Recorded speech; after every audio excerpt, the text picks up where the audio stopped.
Hi friends, Krista here. Thanks for stopping by Books and Jams. I'm so excited to come to you with another Middle Grade Monday. It is the third Monday in Middle Grade March, and I have 4 more books to talk about today. I am not including all the Newbery books that I read over the weekend. My vlog for the weekend will be coming out tomorrow, and all of the Newbery books that I read this past weekend will be included in that vlog. So I'm just going to talk about the 4 books that I read last week, and that will be it. So this will be a little bit shorter today, hopefully. But the first one that I finished last week was A Wish in the Dark by Christina Soontornvat. This is a book that won a Newbery Honor this year. Christina won 2 Newbery Honors. I think I've said that a couple different times. I've talked about this book quite a bit because I think I was reading it during a live last week, and I feel like I've talked about this a couple times. But it is a fantasy book set in a Thai-inspired world, very close to a realistic type of world. However, there are a little bit of supernatural things that happen in this city that the majority of the story takes place. There's a floating market. There are rivers, like getting around on boats is a big thing. And on one side of the river, the west side of the river, it's very wealthy and predominantly government officials and wealthier people. But on the east side, it's more lower class, all the business district, all of that. And a lot of poor people live on the east side. In this world, all of the light is produced by the governor of this city. We follow a young boy named Pong who grew up early. The majority of his young life, all of his young life, he lived in a prison. His mom was a prisoner and he was born there. And children who are born in the prison stay in the prison until they are released when they turn 12 years old. However, Pong and his friend are pretty dissatisfied with life in the prison, as you probably would be. They get picked on, they get bullied, and the friend helps Pong to escape from the prison. Pong spends his life kind of in hiding. He ends up in a monastery up in the mountains for a little while where he learns from his mentor, the head monk at the monastery. But the jailer's daughter is an Enneagram 1. She's a perfectionist. She wants things to be done right. She's so consumed with doing the right thing and making sure everybody else is doing the right thing. And she sees Pong one day and knows immediately that it's the boy that escaped from the prison. And she is just out to get him. She is determined to do the right thing, and he belongs in prison. So we kind of follow this Les Mis inspired story of these 2 kids, and also the city and the governor and the lights and all of that. It all plays a part. It's wonderful. I absolutely loved this. I've been to Thailand, so I loved the references to Thai food and to like the floating market. I've been to a floating market in Thailand. Like, it just had a lot of really cool aspects of the story that were just wonderful, and how it all wraps up in the end. And how, Pong and the girl, what's her name? Nok, change throughout the book. And it's just lovely. I absolutely loved this. I can see why it won a Newbery Honor because it was wonderful. Then I listened to what might be my favorite so far of Middle Grade March. I listened to a book in verse called Other Words for Home by Jasmine Warga. First of all, isn't this stunning? I just love middle grade covers and spines. Just blow it out of the water for me this year. I love it. This tells the story in verse, so it's written in poems. In this book, we follow a young Syrian girl named Judah and it starts out with her and her family in Syria and the love that she has for her family and for her homeland.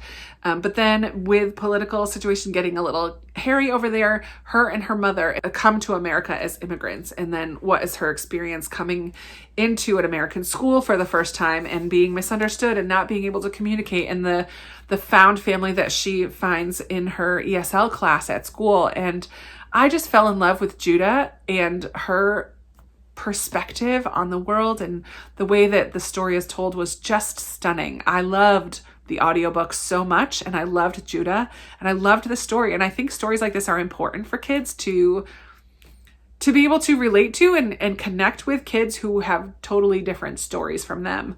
I found this to be stunning. 5 stars, easy. So good. So good. So, I mean, this week was so fantastic in reads.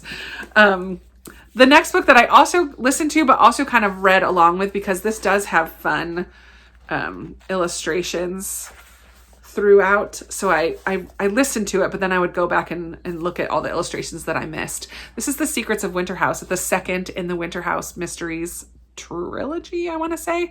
It's going to be maybe 4. I know there's at least 3 out right now. This is book 2 by Ben Gooderson. And this was also very fun. Elizabeth goes back to Winterhouse where she went for the first book. She's now going to be living there because of things that happened in the first book and all of that. Freddie is also there. It's also over winter vacation again, over Christmas vacation. And there are more mysteries to be solved at Winterhouse. I can't tell too much because it does somewhat carry over from the storyline of the first book, but we do have some of the same characters. The Winterhouse place, the setting on its own is such a fun building and has so much to learn and discover about it. I also love the wordplay. There wasn't as much wordplay in this one as there was in the first one, but I found this to be delightful and fun. I think I only gave this one 3 stars, where the other one I gave 4 or 5, but it was definitely a good continuation of the series, and I'm absolutely going to finish the next one as well. And then the 4th book that I finished this past week was The Extremely Inconvenient Adventures of Bronte Meadowstone by Jacqueline Moriarty. This was a delight. We follow Bronte Meadowstone, who at the very beginning of this book, her parents left her as a baby with one of her aunts, and the aunt's butler. And that's who raises her for the 11 or 12 years of her life up until this point.